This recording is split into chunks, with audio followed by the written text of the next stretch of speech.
Hello, Freedom Guy 55 here again, and the movie is Puss in Boots. It stars the voice talents of Antonio Banderas, Salma Hayek, Zach Galifianakis, Billy Bob Thornton, and also the chick from Strangers with Candy. Anyway, it stars, of course, Puss in Boots, the character from the Shrek movies. It's kind of almost doing what TV calls a spin-off, where they take a character from one of their other shows and they make another show out of that one particular character. You know, they did it with Cheers, with Frasier and such.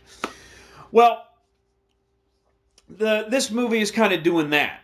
Anyway, we pretty much take on this kind of character, or follow this character of Puss in Boots, and we follow in through him trying to find the Jack and the Beanstalk's magic beans, so that he can go up to the castle where the giant used to live and grab the goose with the golden eggs, or goose that lays the golden eggs.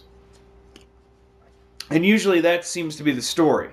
But the interesting thing about this film is that it does actually go into the particular kind of backstory of Puss in Boots and where he came from and so on, that was actually much more intriguing in this film than the actual comedy, which is really weird, because the comedy is what actually didn't really push this movie along very well. I think that some of the comedy really worked, but when I saw the trailer, most of the comedy seems to be in the trailer, and that seems to be a ruining kind of factor.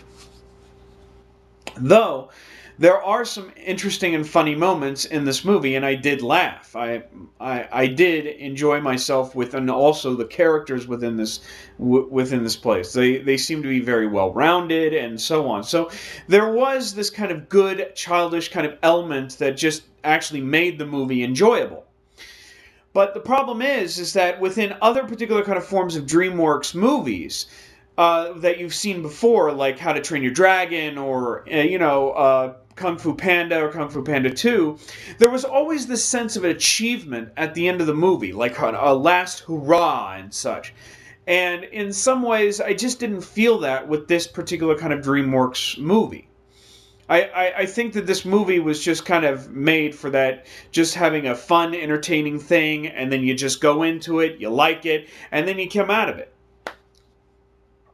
So, what do I give it? Well, the thing is that I did enjoy the movie, so I have to actually give it around 3.5 stars. I did enjoy it. It is recommendable, but it may not be for everybody. There are certain particular kind of flaws within the film that doesn't make it nearly as good as, I would say, other particular kind of movies. So that DreamWorks has done. So that's pretty much my verdict. 3.5 stars. It's recommendable. I say go see it. It'll be a fun time. I didn't see it in 3D, but if you can afford the extra bucks, I think that the 3D might be actually interesting for you. So, and I guess that's it. And I thank you for your time, and have a nice day.